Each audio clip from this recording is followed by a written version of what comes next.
Segundo Samuel, capítulo 9, de alguns versículos. Versículo 1 em diante. Assim a palavra do Senhor. Disse Davi: resta ainda porventura alguém da casa de Saul, para que use eu de bondade para com ele, por amor de Jonatas? Havia um servo na casa de Saul, cujo nome era Ziba.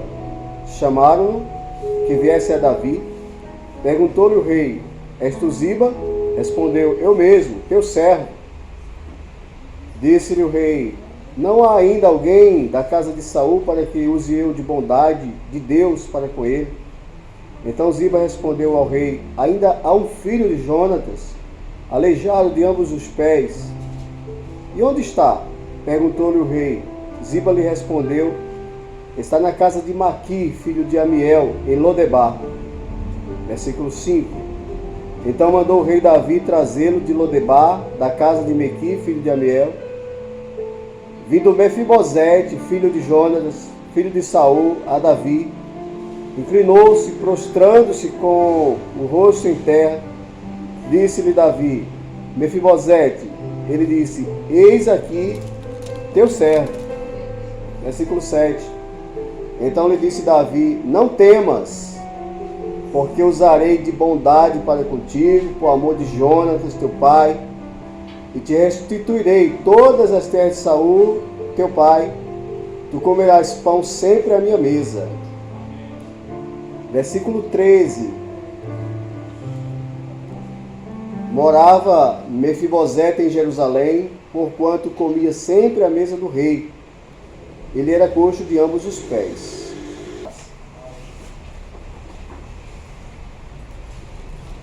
A palavra do Senhor fala hoje da bondade de Deus.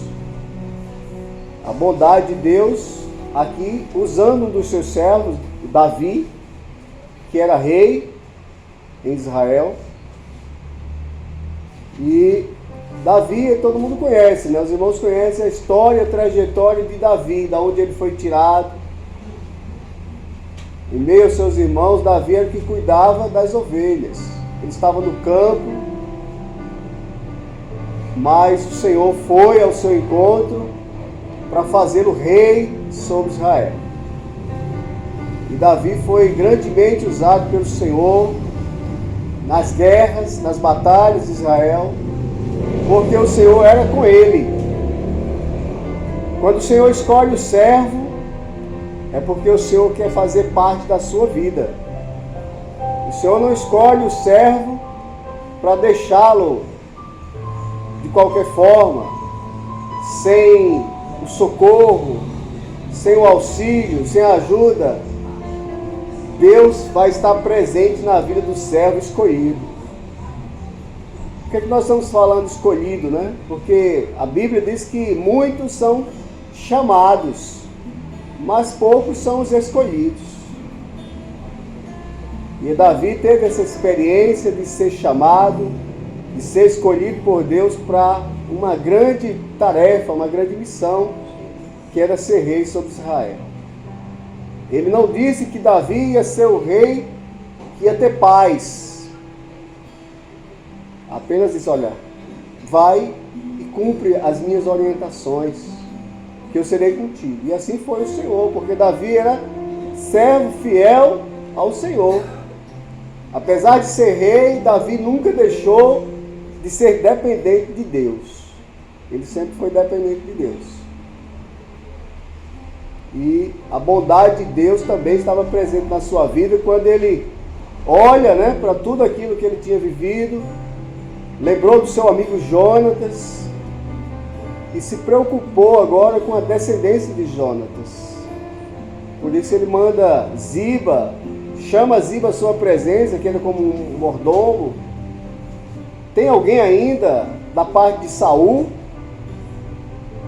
Apesar de Saul ter perseguido Davi durante muito tempo. Desde que Davi foi escolhido para ser rei, foi ungido, Saul era o rei na época, não gostou. Começou a perseguir Davi. Saul também foi escolhido rei Mas Saul foi fruto da vontade do povo. O povo queria um rei. Deus estava ali, mas o povo queria um rei, desejou um rei, como as outras nações. Então Deus deu Saul como rei, mas Saul era desobediente. Davi era obediente, Saul era desobediente. Deus dizia a Saul, faz isso, ele fazia outra coisa. Não estava na dependência de Deus. Mas a bondade de Deus prevalece sempre. Então por isso que Davi se preocupou e perguntou, tem alguém ainda da parte de Saul? Havia ainda um homem, né? A Bíblia está dizendo aqui que ele era coxo dos pés. Ele nasceu com uma deficiência, não conseguia andar. Mas cresceu ali, na casa do rei. E Davi manda chamar. Ele estava numa cidade chamada Lodebar.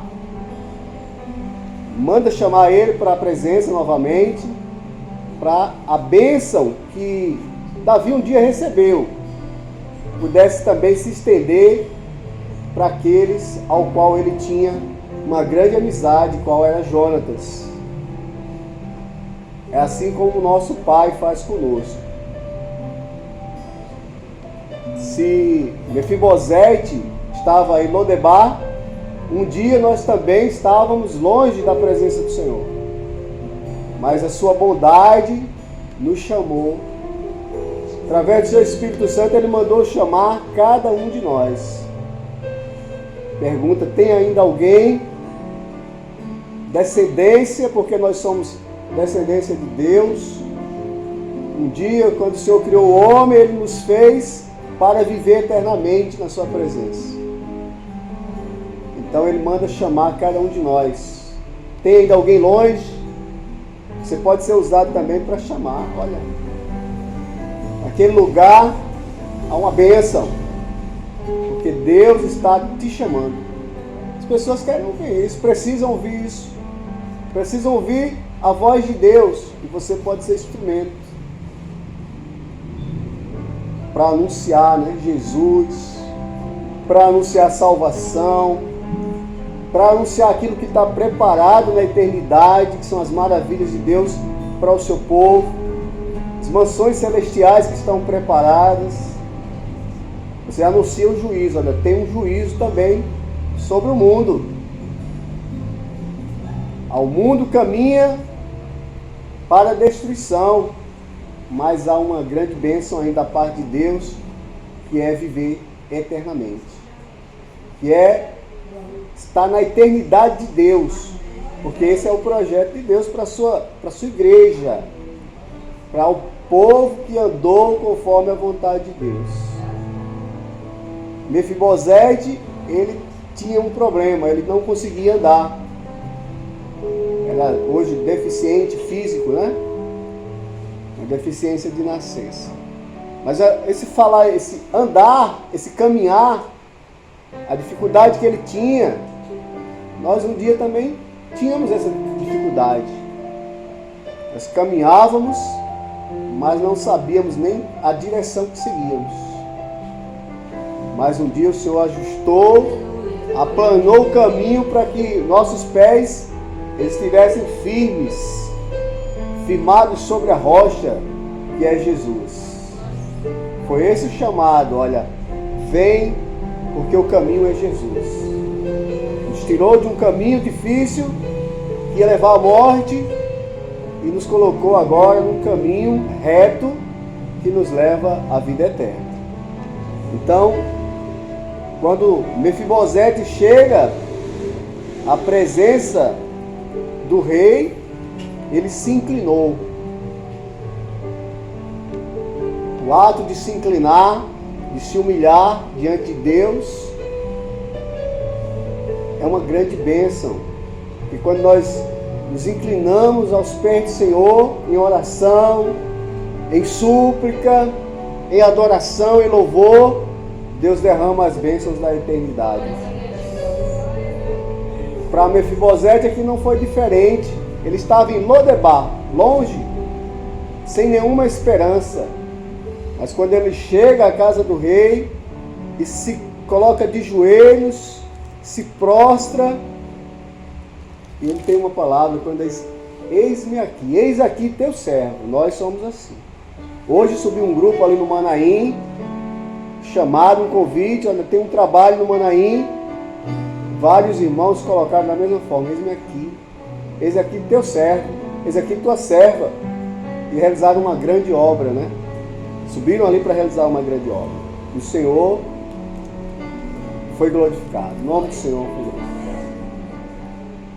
Então, lhe disse, né, o rei: não temas. Não temas. Louvado seja o nome do Senhor. Não temas, porque usarei de bondade para contigo o amor de Jonatas, teu pai, e te restituirei todas as terras de Saul, teu pai, e tu comerás pão sempre à minha mesa. Louvado seja o nome do Senhor. Que privilégio para os servos é sempre comer o pão que o Senhor tem preparado na mesa do rei. A mesa do rei, ela está posta todos os dias. É um banquete que o Senhor prepara para a sua igreja. Porque o pão é um pão sem fermento, é um pão puro, é o pão do céu, é o próprio Senhor Jesus, porque Ele diz: eu sou o pão da vida. Então, a mesa do rei, nesta noite, durante todo esse dia, na madrugada, no Manaim, também foi preparado para os seus servos. E amanhã tem mais, porque cada dia tem uma porção da parte do Senhor. A cada dia o Senhor tem preparado esse banquete maravilhoso. E vai estar à disposição da igreja, né, até a volta do Senhor Jesus. Como nós encerramos aqui o versículo 13, diz assim: morava Mefibosete em Jerusalém. Saiu de Lodebar, que não tinha nenhuma esperança. Agora ele está morando, vivendo em Jerusalém. E a igreja aqui vive hoje essa experiência de viver em Jerusalém espiritual.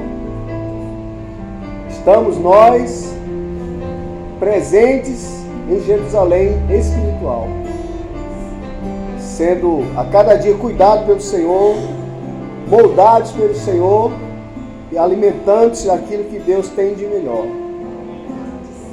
Porquanto comia sempre à mesa do rei. Louvado seja Deus. Que maravilha! Como é bom servir ao Senhor, ser fiel ao Senhor e se declarar servo do Senhor. Se você ainda não faz parte desse projeto, o convite também é feito hoje também.